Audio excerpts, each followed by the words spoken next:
Na década de 60 do século passado, uma doença infecciosa atacou a população de algumas regiões do planeta. Admita que, ao longo dessa década e em qualquer uma das regiões afetadas, o número em milhares, atenção, está aqui em negrito, ok? Em milhares, a unidade, portanto, a que respeita aqui a nossa função, é dada então em milhares de pessoas que estavam infectadas com a doença T anos após o início de 1960, também muito importante, isto diz-nos o instante inicial, T anos após o início de 1960. É daqui que começamos, ok? Portanto, o T representa anos que passaram após o 1 de janeiro de 1960. É dado aproximadamente por I de T igual a esta expressão. Portanto, a função I dá o número de infectados em milhares pela doença, ok? Temos K e P parâmetros reais, resolva os dois itens seguintes sem recorrer à calculadora, a não ser para efetuar cálculos numéricos. Bom, aqui na 2.1 estão a dar o K e o P, e o que é que pedem? Determine o ano em que o número de pessoas que estavam infectadas nessa região atingiu 2.500 pessoas, ok? Vou então resolver a 2.1, depois já passamos à 2.2, e então o que nós queremos é saber em que ano é que o número de pessoas infectadas é igual a 2.500, ou seja, estão-me a dar o valor da função e estão a pedir a variável t. Bom, então nesse caso temos que igualar a função I de t ao valor que me estão a dar, não é? I de t será igual a 2.500 pessoas. Mas agora vamos reparar numa situação. A função, os valores da função são-nos dados em milhares, diz lá no enunciado, ok? E, portanto, nós deveríamos reparar que 2.500 pessoas é igual 2.500 pessoas é igual a 2,5 milhares de pessoas, não é? Portanto, nós temos que colocar sempre o valor da função em milhares de pessoas e não em unidades. E, portanto, nós vamos igualar a função a 2,5. Igualamos então a 2,5 e temos que descobrir o t. Bom, mas para isso precisamos do k e do p, mas isso é dado nesta linha, portanto é só substituir. Eu vou então fazer aqui a substituição da função pela sua expressão. Fica então 3, vou substituir por esta expressão, é elevado a kt sobre 1 mais p é elevado a kt igual a 2,5, ok? Bom, e agora podemos substituir aqui o k e o p pelos respectivos valores e vamos resolvendo esta equação até obtermos o t, não é? Fica então 3 vezes e elevado a 1 sobre 2t sobre 1 mais 1 vezes e elevado a 1 sobre 2t igual a 2,5. Bom, o que é que podemos fazer agora? Reparem, eu pretendo isolar a minha variável t. Portanto, eu vou aqui passar este denominador para o outro membro a multiplicar e fico assim sem denominadores, ok? Portanto, este denominador que está aqui está a dividir pela expressão toda que está aqui no primeiro membro, logo pode passar para o outro membro para a operação inversa. Ficamos então com 3 é elevado a t sobre 2. Reparem que 1 meio vezes t, fazemos aqui a multiplicação das frações, t vezes 1 dá t, 2 vezes 1 dá 2, igual a 2,5 vezes, cuidado agora com este parênteses, está a multiplicar por tudo, ok? 1 mais é elevado a t sobre 2, ok? Reparem então, quando eu disse que este denominador passa para outro membro a multiplicar, tem que multiplicar por tudo o que está no outro membro e, portanto, teremos de ter aqui obrigatoriamente este parênteses, porque senão o 2,5 estaria só a multiplicar por 1 se eu não tivesse o parênteses, não é? Bom, agora o que vamos fazer é aplicar ali a distributiva no segundo membro. No primeiro membro fica então tal e qual, t sobre 2 igual a, agora, 2,5 vezes 1, 2,5 vezes aquele exponencial. Então ficamos com 2,5 vezes 1 dá 2,5, mais 2,5 vezes e elevado a t sobre 2. Okay? Agora o que podemos fazer é então juntar no mesmo membro o que tem variável, o que tem incógnita, aquilo que queremos descobrir. Como temos aqui então este exponencial com incógnita, vamos passar este termo aqui, 2,5 vezes e elevado a t sobre 2, para o primeiro membro, para ver se conseguimos fazer a conta aqui com o outro exponencial que temos também a variável ali em expoente. Então fica menos 2,5 é elevado a t sobre 2, reparem que estava mais 2,5 é elevado a t sobre 2, passa para a operação inversa para o outro membro, não é? Ficamos com 2,5. Agora, poderemos fazer aqui esta conta. Reparem que temos este 3 vezes este exponencial menos 2,5 vezes o mesmo exponencial. Era o mesmo que ter 3 vezes y menos 2,5 vezes y, não é? Quanto é que daria? Daria 0,5y. 3 menos 2,5 dá 0,5, não é? E, portanto, poderíamos colocar logo ali 0,5 vezes e elevado a t sobre 2. Bom, se quisermos colocar também o e elevado a t sobre 2 em evidência, também poderíamos fazer, não seria obrigatório para, como já mostrei, para fazer então esta conta, mas também é uma hipótese, não é? Colocar assim em evidência, o que é que sobra aqui no primeiro termo? Sobra o 3, depois sobra o menos 2,5, agora fazemos a conta, 3 menos 2,5 dá então 0,5 e ficamos então com 0,5 e elevado a t sobre 2 igual a 2,5. Ok? Bom, agora, como não tenho aqui calculadora, vou passar isto tudo para fração. Vou passar para fração para melhor fazer as contas, ok? Então ficaria com 5 sobre 10. Reparem, passar para fração é muito fácil. Imaginem que tinham 2,73. Queriam escrever em fração. Escreviam 273 sobre 100. 100 porquê? Porque há duas casas decimais a seguir à vírgula. Se fosse 0,0128, ficaria 128 sobre... E quantas casas é que eu tenho a seguir à vírgula? 1, 2, 3, 4. Então colocava 1, 2, 3, 4. Ok? 2, ou 32,25. Ficaria 3,225 a dividir por 100, porque existem duas casas a seguir à vírgula. E, portanto, passar números escritos sob a forma de vírgula para fração, não tem grande ciência. Poderemos fazê-lo à vontade, principalmente quando são assim números tão redondinhos como nós ali temos, não é? O 0,5 é então 5 sobre 10, poderíamos logo até escrever 1 meio, porque 0,5 é metade, não é? É 1 sobre 2. Eu vou escrever 5 sobre 10, mas depois vou simplificar a fração. Então ficamos aqui com t sobre 2 igual, aqui ficamos então com 25 sobre 10, e depois vou também simplificar ali a fração, ok? Eu relembro que na calculadora faziam logo 2,5 a dividir por 0,5 e obtinham logo o resultado, ok? Ficamos então aqui com isto. É elevado a t sobre 2 a dividir por 2. Reparem, 5 sobre 10 dá 1 meio. 1 meio, depois fica então o exponencial sobre 2. E aqui dividimos por 5 no numerador e denominador e ficamos com 5 sobre 2. Reparem que agora até podemos tirar os denominadores e isto irá dar então é elevado a t sobre 2 igual a 5. Bom, ainda não temos a nossa variável t, que está ali em expoente. Portanto, eu agora queria tirar a minha variável de um exponencial.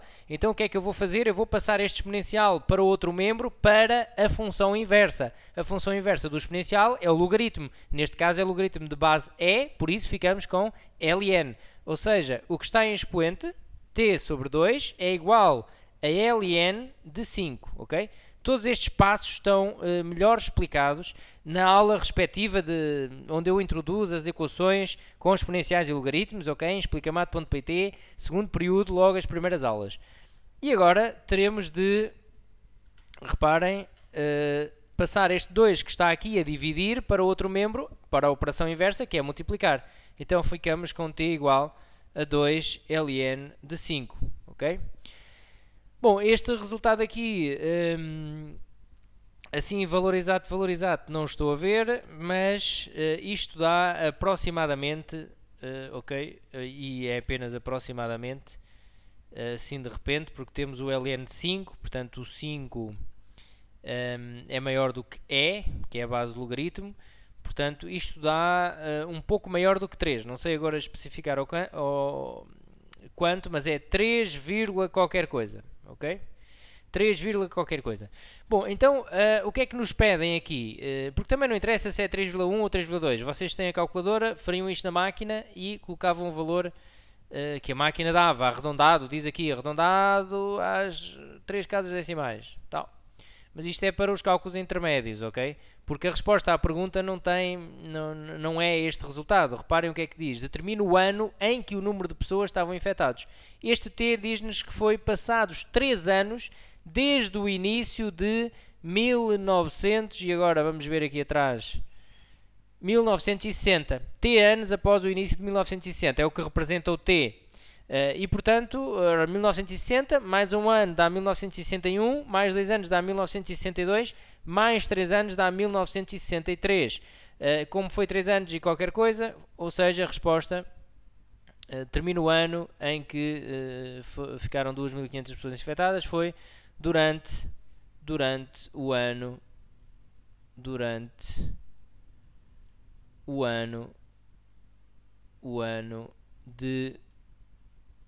1963, ok?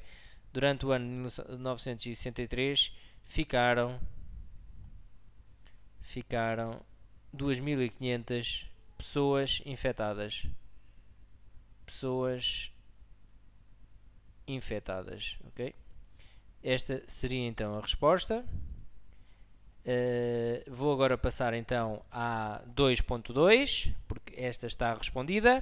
E a 2.2 diz então o seguinte: numa outra região, constatou-se que havia 1 milhar de pessoas que estavam infectadas no início de 1961.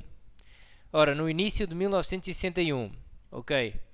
Qual é, para este caso, a relação entre K e P? Apresenta a sua resposta na forma K igual a menos ln de A mais BP, em que A e B são números reais. Ou seja, nós vamos ter que mostrar que K é igual a esta expressão aqui em função de P. O A e o B serão números, ok? Então, vamos explorar a informação que nos dão e iremos pegar nessa condição e resolver em ordem a K, porque nós queremos obter K igual a... Então, o que dizem é o seguinte: numa outra região constatou-se que havia 1 milhar de pessoas... 1 milhar, portanto, com uma função de z dada em milhares, vamos ter que igualar a função a 1. Mas quando é que isso aconteceu? No início de 1961, ou seja, quando passou um ano, quando o t é igual a 1.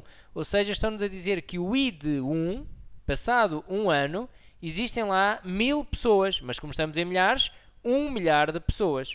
Ok? I de 1 é igual a 1, é o que estão ali a dizer. Então nós vamos à função e vamos dizer isso. Vou substituir então aqui a função... na expressão da função vou substituir o x por 1 e depois igualar então a 1. Ficamos então com o seguinte: 3 é elevado a k vezes 1 sobre 1 mais p vezes é elevado a k vezes 1 é igual a 1. Bom, e agora reparem que esta questão até é um pouco parecida com a anterior em termos de resolução. Eu quero resolver agora esta equação em ordem a k. O k está ali em expoente. Vamos passar então este denominador para o outro lado a multiplicar. E uma vez que é um pouco repetitivo, reparem, k vezes 1 dá k. Eu vou até fazer um pouco mais rápido, porque nem percebo bem a lógica de colocarem aqui duas vezes a mesma questão, mas tudo bem, vamos fazer e mais nada. Passamos então o denominador a multiplicar. Agora, como é vezes 1, este vezes 1 até pode desaparecer, não é? E ficamos com 3 é elevado a k igual a 1 mais p é elevado a k. Agora optamos então pela estratégia que fiz há pouco, que é passar o exponencial para o primeiro membro. Isto porque nós queremos resolver em ordem a k, ok? Nós queremos obter isto, k igual a... Então passo tudo o que tem k aqui para o primeiro membro. É elevado a k igual a 1. Ok? Vou colocar o e elevado a k em evidência. E elevado a k em evidência, ficamos com 3 menos p igual a 1. Bom, continuamos. Agora passo este fator, 3 menos p, que está aqui a multiplicar por este exponencial, passa para o outro membro para a operação inversa, ou seja, a dividir. Fica 1 sobre 3 menos p. Bom, e agora, reparem, eu quero resolver em ordem a k. Eu quero tirar este exponencial. Este exponencial tem base e. E, portanto, passa para o outro membro para a função inversa, que é ln. Okay? O logaritmo de base é o ln. Então, ficamos com k igual a ln de 1 sobre 3 menos p. Ok? Tudo isto está, então, dentro do ln. E agora, já temos resolvido em ordem a k, mas temos que chegar a uma expressão parecido com aquela estrutura que ali temos, não é? Menos ln, abrir parênteses, a mais bp. Bom, ainda não temos um menos aqui atrás, temos aqui uma fração que nós não queremos cá fração nenhuma, então vamos tentar simplificar esta fração, fazendo o quê? Fazendo a fórmula das potências, esta fórmula. Reparem, nós temos 1 sobre a elevado a n, o nosso n é 1, reparem que aqui é como se estivesse elevado a 1, e portanto poderemos passar assim para esta potência, dada então esta fórmula aqui das potências, não é? E é isso que vamos fazer. E eu vou então escrever ali desta forma. Não é preciso estar aqui este parênteses, ok? E ficamos então com o seguinte: k igual a ln de 3 menos p elevado a menos 1. Ok? É claro, pus ali um parênteses a mais, poderemos ficar só com isto assim. Ok? Agora, por uma fórmula dos logaritmos, quando temos então o logaritmo de x elevado a k numa base qualquer a, este k, que está em expoente do que está dentro do logaritmo, pode passar para trás a multiplicar. É esta forma então que eu vou aplicar. Ok? Vamos aqui aplicar então a fórmula e ficamos com o menos já lá atrás, não é? Já nos estamos a aproximar daquilo que pretendemos, porque já temos um menos, porque o menos 1 vem aqui multiplicar para trás do ln, ficamos com menos ln de 3 menos p. Bom, e até já temos o problema resolvido. Podemos só fazer mais uma coisa, estamos a ver ali o mais, não é? Estamos a ver o mais, então vamos colocar exatamente naquela forma, mas isto agora é fácil. Reparem, eu tenho aqui um menos, mas dá-me jeito de ver ali um mais, fácil, faço 3 mais menos 1 vezes P, ok? Se por acaso me perguntassem até qual é que era o A e qual é que era o B para estar nesta estrutura, eu dizia que o A era 3 e que o B era menos 1, ok? E o B era menos 1. E pronto, fica resolvido. Então, até uma próxima!